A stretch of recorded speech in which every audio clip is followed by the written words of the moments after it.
Saudari-saudari yang terkasih, selamat jumpa. Berkah dalam. Dalam beberapa waktu yang lalu saya mengisi berkah dalam itu, kalau saya hitung itu ini yang kali keempat. Dan saya mau menyambung karena temanya selalu dari tema yang pertama saya bicara, kedua, ketiga, semua tema tentang doa.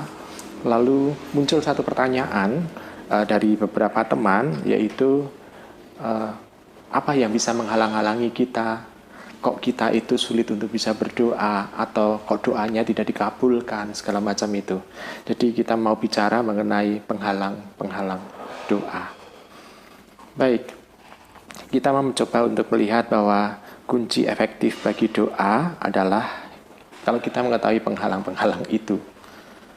Saudaraku yang terkasih, pertama, penghalang pertama dan yang utama adalah bahwa kalau kita tidak berdoa, itu pasti Tuhan tidak akan mendengarkan kata-kata kita, doa-doa kita.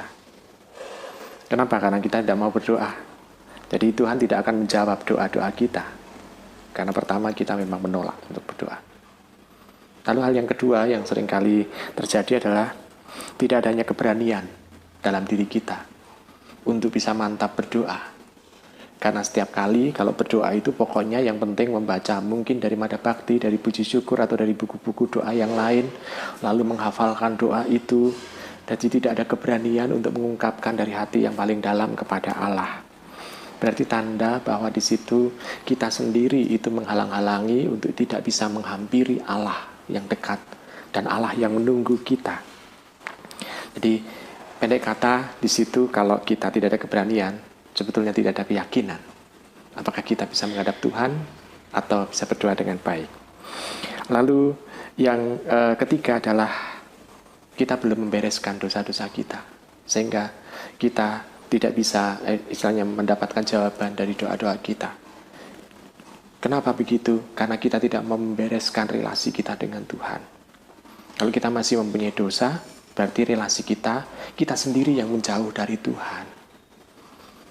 Nah, kalau kita bisa membereskan dosa-dosa kita dan kita bisa mengakukan dosa-dosa kita merasa dekat dengan Tuhan. Tuhan juga akan bisa kita rasakan kedekatannya. Dengan seperti itu akan mudah kita mengungkapkan doa-doa kepada Tuhan. Lalu halangan berikutnya adalah kalau dalam doa-doa kita tidak yakin bahwa doa-doa kita ini selaras dengan firman Tuhan. Jadi kadang-kala kita malah meminta sesuatu yang jauh dari rencana Tuhan, jauh dari firman Tuhan. Maka dalam doa yang benar adalah kita mencoba mencocokkan, menyelaraskan hati kita dengan firman Tuhan. Dengan menyelaraskan hati dengan firman Tuhan itu berarti kita bisa mencoba untuk perhatikan rencana Tuhan itu mau kita wujudkan. Dengan seperti itu Tuhan pasti akan mendengarkan. Tapi kalau kita hanya memilih sesuatu yang hanya untuk kesenangan diri kita pribadi, apakah Tuhan mau untuk mendengarkan dan mengabulkan? Lalu berikutnya, halangan berikutnya adalah kalau motifnya salah. Kalau kita mempunyai motif yang salah dalam doa, ambil contoh konkret. Kita mau mendoakan saudara kita, misalnya teman kita, supaya teman kita mendapatkan celaka. Itu kan motif yang salah. Karena karena Tuhan itu adalah Maha Kasih, maka Tuhan hanya bisa memberikan kasih, bukan memberikan pembalasan. Tuhan, kalau yang namanya pembalasan untuk kejahatan, itu kan bukan dari Tuhan, tapi dari setan. Nah, sedangkan kita berdoa kepada Tuhan, berarti yang kita mohonkan adalah kebaikan, karena Allah adalah sumber kebaikan itu sendiri. Lalu berikutnya adalah kalau adanya kebimbangan, ketidakpercayaan. Kalau kita sendiri bimbang dan tidak percaya, apakah Tuhan mendengar doaku? Apakah doaku itu sampai kepada Tuhan? Siapa sih aku? Kok aku harus ngomong kepada Tuhan? Nah, ketidakpercayaan dan kebimbangan ini sebetulnya berasal dari ketidakyakinan bahwa Roh Kudus itu sudah mendampingi dirinya. Doa pada dasarnya adalah kita dituntun oleh Allah untuk supaya kita bisa menyampaikan hal-hal yang kita pikirkan, hal-hal yang kita rasakan kepada Allah itu karena dampingan Roh Kudus. Berarti ketidakpercayaan dan adanya kebimbangan, berarti adanya sesuatu penghalang, yakni tidak percaya dengan Roh Kudus itu sendiri. Lalu berikutnya halangan adalah kesulitan untuk mengucap syukur kepada Tuhan. Kita hidup yang seperti ini itu karena anugerah dari Tuhan. Berarti harus kita syukuri. Nah, kalau kita sendiri itu sulit untuk bisa mengungkapkan syukur kepada Tuhan, lalu apa yang harus kita ungkapkan kepada Tuhan? Hanya minta saja. Berarti tanda kita merendahkan martabat Tuhan. Kita tidak mendudukkan Tuhan di tempat yang tinggi, tapi kita menganggap Tuhan sebagai budak kita. Sebagai oknum, kalau bisa dikatakan, yang memenuhi keinginan kita. Lalu berikutnya, kalau kita sendiri dalam yang menghalangi kita untuk misalnya doa itu tidak terkabul dan juga sulit untuk bisa berdoa adalah pengakuan negatif dari diri kita. Mulut bisa mengatakan Tuhan itu maha adil, Tuhan itu maha pengampun, Tuhan maha kasih, tapi hati kita justru kebalikannya. Ketakutan, kekhawatiran, kebimbangan. Berarti tanda bahwa ada sesuatu yang negatif yang sebetulnya kita ungkapkan dengan mulut positif, tapi hati kita malah negatif. Lalu berikutnya adalah kegagalan dalam fokus. Kegagalan dalam fokus, karena kadang-kala kita kalau berdoa itu kan merem.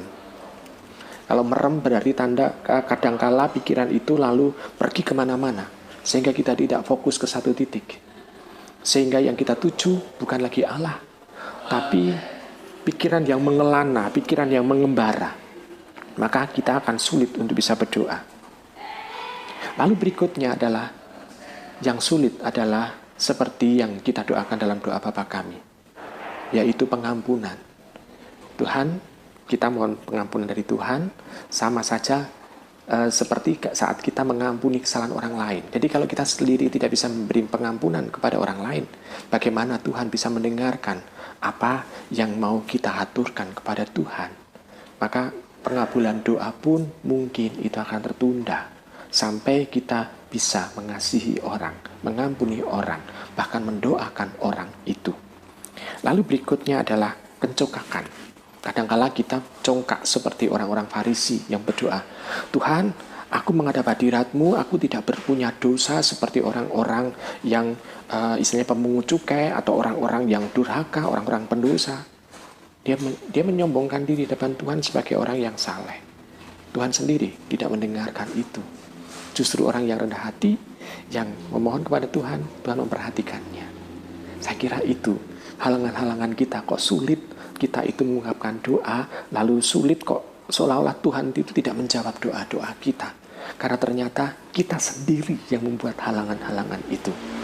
Maka mari saudara-saudara, kita mencoba untuk menghilangkan halangan-halangan itu, supaya doa kita semakin dalam, semakin intens, semakin kita bisa menyelaraskan dengan firman Tuhan, semakin kita juga tidak berhenti dengan doa, tapi kita juga bisa melakukan buah-buah doa kita. Sekian, terima kasih, berkah dalam.